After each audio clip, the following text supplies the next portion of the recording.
ए वे उब्बी ए आहार ए तेय ए कम्म ए। 5 शरीर प्रज्ञप्त हैं, जैसे औदारिक, वैक्रिय, आहारक, तैजस और कर्मक, कार्मण। दुनिया में 2 तत्व हैं, चेतन और जड़, अथवा जीव और अजीव। हमारी सारी दुनिया, पूरा ब्रह्मांड, पूरा लोक, पूरा अलोक जो भी है, या चेतन है या जड़ यानी अजीव है। बस इसके सिवाय दुनिया कुछ भी नहीं है। हमारे जीवन में भी हम देखें, एक शरीर है, एक आत्मा है। आत्मा हमारे भीतर में है, शरीर हमें दिखाई दे रहा है। हर प्राणी शरीरधारी होता है। शरीर नहीं है तो प्राणी भी नहीं है। शास्त्रकार ने शरीर के 5 प्रकार बताए हैं कि पूरी दुनिया में शरीर 5 प्रकार के होते हैं। पहला प्रकार है औदारिक शरीर। यह शरीर रस आदि धातुमय होता है। रस, रक्त, अस्थि, मज्जा आदि आदि ये धातुएं इस शरीर में होती है। यह हाड़ मांस वाला भी है। हाड़ मांस किसी शरीर में उस रूप में न भी हो, पर यह एक रस आदि धातुमय शरीर होता है। और यह उदार, औदारिक, उदार शब्द से औदारिक, उदार है। उदार कैसे? बड़ा है, महान है। महान क्यों है?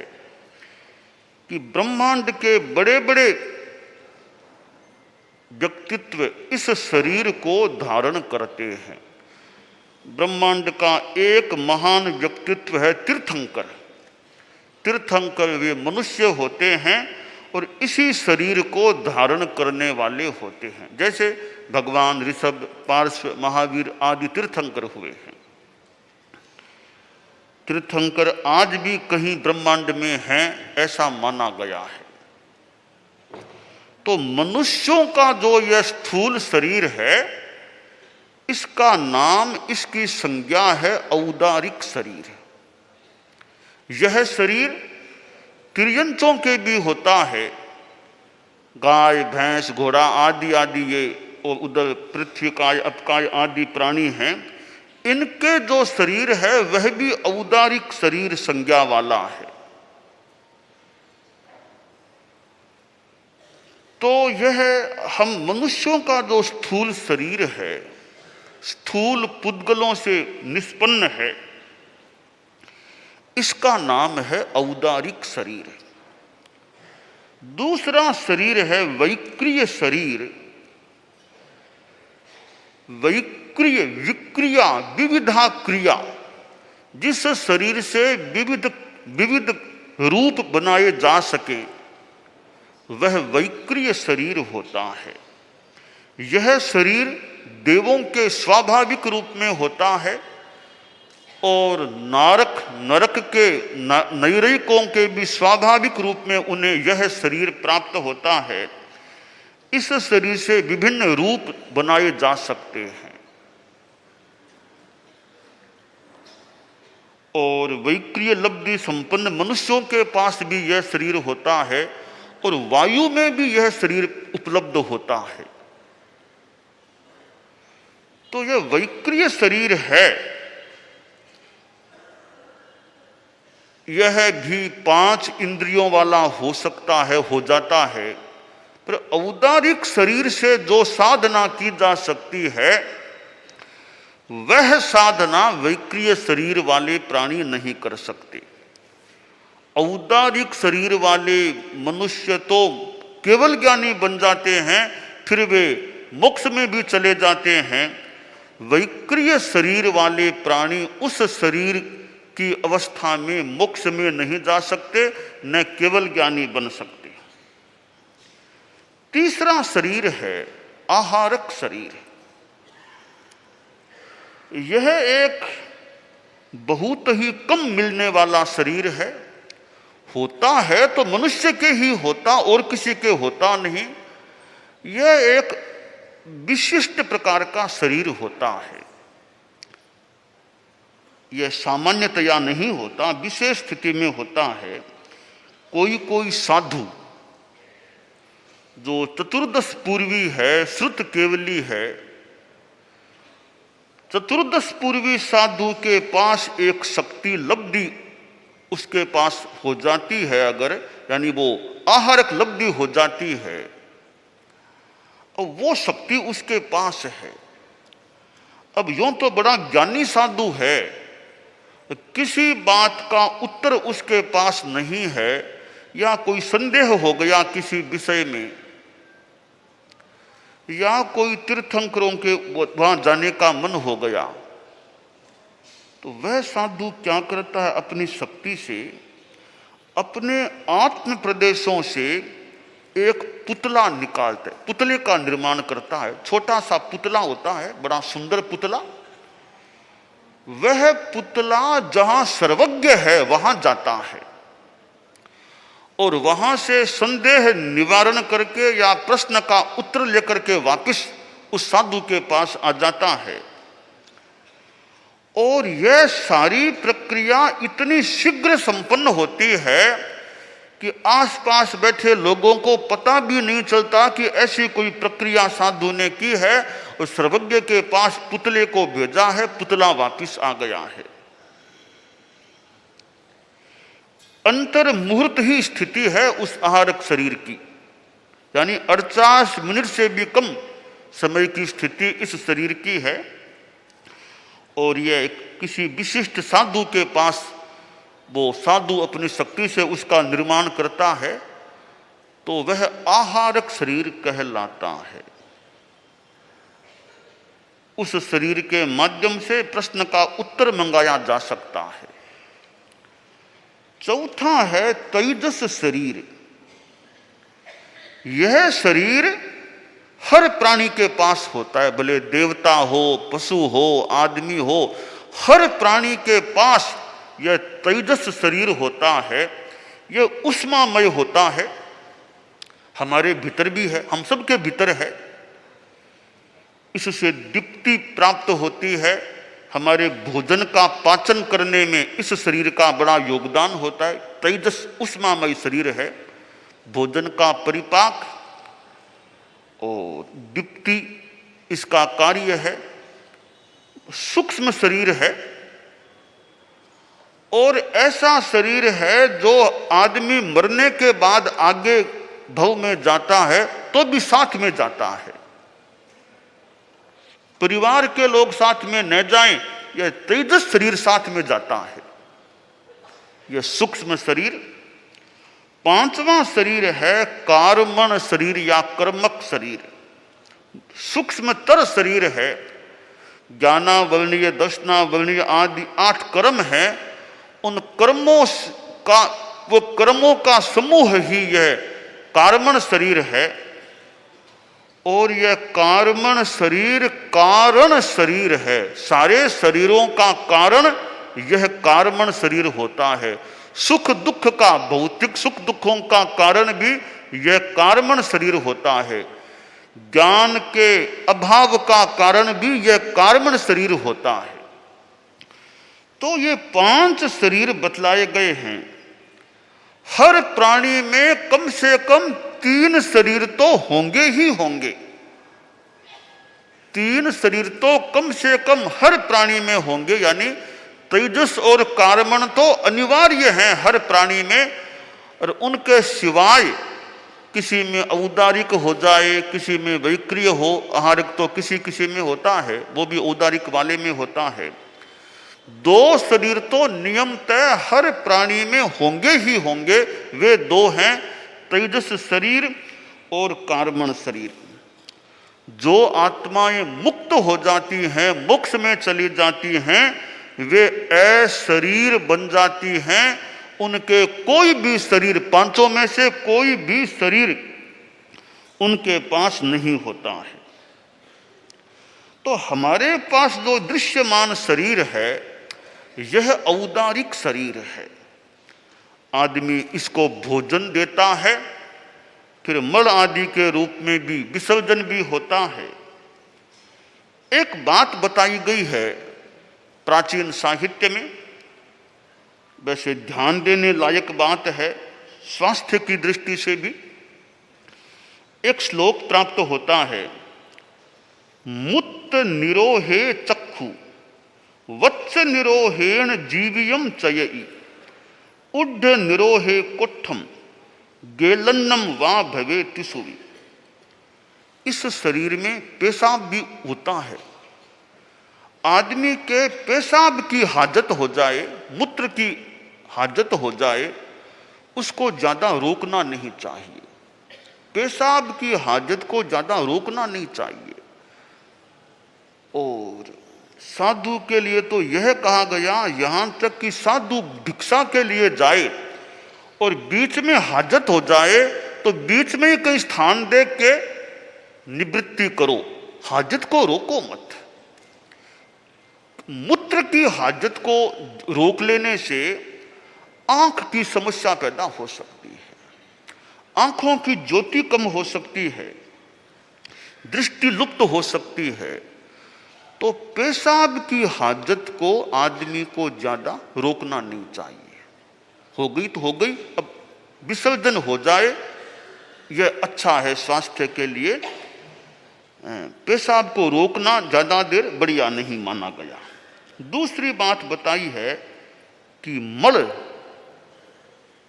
ये टट्टी लेट्रिन की अपेक्षा हो जाए तो मल की हाजत को रोकना नहीं चाहिए। हाजत हो जाए तो ज्यादा रोकना नहीं, निवृत्त हो जाना चाहिए। अगर बहुत ज्यादा उसको रोक ले तो कहीं कहीं ज्यादा खतरा शरीर को हो सकता है। यहां तक कहा गया है कि कई बार विशेष कोई ज्यादा ही रोक ले तो कभी कभी यहां तक स्थिति बन सकती है आदमी की मृत्यु हो जाए। तो मल की हाजत को, टट्टी की हाजत को ज्यादा रोकना नहीं चाहिए। हो गई तो निवृत्त, यथा संभव यथा अनुकूल्य निवृत्त हो जाना चाहिए, हाजत को रोक के नहीं रखना चाहिए। तीसरी बात बताई है कि ये उड्ढ निरोहे कोठम, ऊर्ध्व वायु, डकार ऊर्ध्व वायु हो रही है तो उसको भी रोकना नहीं। डकार आए तो आने दो, उसको रोकना नहीं चाहिए। ऊर्ध्व वायु को रोक लेता है तो कोष्ठ रोग हो सकता है। तो डकार या ऊर्ध्व वायु को भी रोकना नहीं चाहिए। तो ये जो शरीर के धर्म हैं, मल, मूत्र, ऊर्ध्व वायु, ये स्वाभाविक रूप में होते हैं। इनका विसर्जन उपयुक्त है, इनको रोकना अच्छा नहीं बताया गया है। और यह हमारा शरीर है, इसमें कई बड़े महत्वपूर्ण केंद्र भी हैं। जैसे यह दर्शन केंद्र का स्थान है, भ्रिकुटी मध्य का स्थान दर्शन केंद्र है, जिसे आज्ञा चक्र भी कहा जाता है। एक अच्छा स्थान है शरीर का, यहाँ पर ध्यान का प्रयोग करना अच्छा है। दर्शन केंद्र पर चित्त को वहाँ केंद्रित कर लें और आज्ञा चक्र या दर्शन केंद्र पर वहाँ चित्त को टिका दें। 10 मिनट 7 मिनट जितनी थोड़ी देर कर लें भले, एक अच्छा प्रयोग है, एक इस हमारे शरीर में अच्छा स्थान है। यह शरीर है, हम इसको धारण क्यों करें, इसको क्यों टिकाएं? शरीर को टिकाने का एक प्रयोजन बताया गया है शास्त्र में कि पुब्बकम खयट्ठाये इमं देहम समुद्धरे।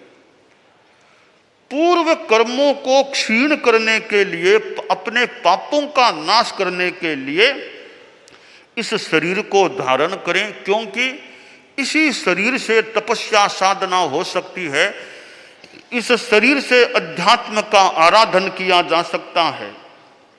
तो अध्यात्म की साधना के लिए, पूर्वार्जित कर्मों का क्षय करने के लिए इस शरीर को धारण करना चाहिए।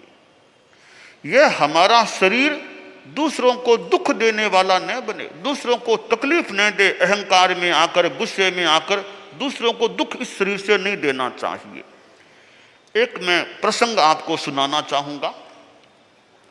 दुख देने की बात इस शरीर से, हमारे 20वें तीर्थंकर मुनि सुब्रत भगवान, उनके समय की बात। एक नगर में एक सेठ रहता था। सेठ का नाम था कार्तिक सेठ। बड़ा रिद्धि संपन्न आदमी था। कोई 108 तो उसके गुमास्ते मुनीम रहते थे। बड़ा सेठ था। धन से ही संपन्न नहीं, धर्म से भी संपन्न था। देव गुरु धर्म के प्रति बहुत अच्छी गहरी आस्था, गहरी निष्ठा। वहां का जो राजा था उसका भी एक गुरु था, वो तापस था, गुरु था। वो एक बार उधर आ गया। तो राजगुरु था तो लोग भी बहुत आए तापस गुरु के पास। कार्तिक सेठ उसके पास नहीं गया। तो किसी आदमी ने राजगुरु से कान में कह दिया कि महाराज क्या खास बात है, भले 1000 लोग आपके पास आ जाओ, खास बात नहीं। जब तक हमारे नगर का वो मुख्य सेठ है कार्तिक सेठ, वो जब तक आपके पास नहीं आता, आपके सामने नहीं झुकता, तब तक कोई खास बात नहीं। हमारे जैसे भले 1000 आ जाओ, कोई खास बात नहीं। वो आए तो आपकी खास महत्ता की बात होगी, वो आपके पास आता नहीं है। अब तापस का अहंकार का वो नाग फुटकारने लगा, अरे मेरे पास नहीं आता कोई, मैं कल ही इसको झुका दूंगा कि मेरे वहां आना है, मेरे गुरुजी आएंगे भोजन के लिए। गुरुजी भी आए और वह सेठ भी आया। अब गुरुजी तो अहंकार में, अब थाल इसकी पीठ के ऊपर रखनी है। तो कार्तिक को इस तरह बिठाया गया कि गुरुजी की भोजन की थाल उसके ऊपर आ जाए। अब थाल रखी, गरम गरम खीर थाल में परोसी गई। अब वो थाल गरम गरम खीर, सेठ की पीठ जले तो जले, किसको चिंता है। एक तरह से निर्दयता कह दें, अहंकार के कारण से अब दूसरे को कष्ट में डाला जा रहा है। पर गुरुजी का अपना अहंकार जो भी है। सन्यासी का भोजन हुआ। कार्तिक के मन में आया, ये क्या जीवन है जहां राजा की आज्ञा अनुचित होने पर भी माननी पड़ती है, ये क्या जीवन है हमारा। वैराग्य भाव जागा, वह कार्तिक सेठ साधु बन गया। साधुत्व का पालन करके फिर जीवन पूरा हुआ तो वह स्वर्ग में सौधर्मेंद्र, शक्रेंद्र, पहले देवलोक का इंद्र बन गया। वह तापस भी आयुष्य पूरा करके वहीं पैदा हुआ। वह ऐरावत हाथी के रूप में बना, हाथी जिस पर वो इंद्र सवारी करता है। वो हाथी के रूप में पैदा हुआ और उसने देखा, रे ये इंद्र तो मेरे दुश्मन है। इंद्र ने हाथी पर सवारी के लिए आसीन हुआ। इंद्र तो हाथी ने विक्रुवणा, वो वैक्रिय शरीर था ना, तो विक्रुवणा के 2 रूप बना लिए। तो इंद्र ने एक पर स्वयं बैठकर एक पर दूसरे पर अपना दंड रख दिया। हाथी ने तीसरा रूप बना दिया, चौथा। तो इंद्र अन्य अन्य वस्तुएं उस पर रखता गया। फिर सोचा, है बात क्या, ऐसा क्यों करता है, ये बात क्या है। अपने अवधि ज्ञान को काम में लिया, देखा रे यह तो मेरा बैरी है, दुश्मन है। तापस था यह तो, जिसने मेरी पीठ के ऊपर भोजन किया था, यह बड़ा अहंकारी है। अब इंद्र ने थोड़ा वज्र का प्रहार किया और हाथी का क्या होना था, अपने आप कंट्रोल में आ गया। तो यह सारांश है कि इस शरीर के द्वारा दूसरे को दुख देने का प्रयास अपने अहंकार आक्रोश के कारण हमें नहीं करना चाहिए। तो हमें तो यह स्थूल शरीर औदारिक शरीर प्राप्त है, इसके द्वारा जितनी संभव हो सके हमें साधना करनी चाहिए, पर कल्याण स्व कल्याण में इसका उपयोग करना चाहिए। यह अभिलषणीय है।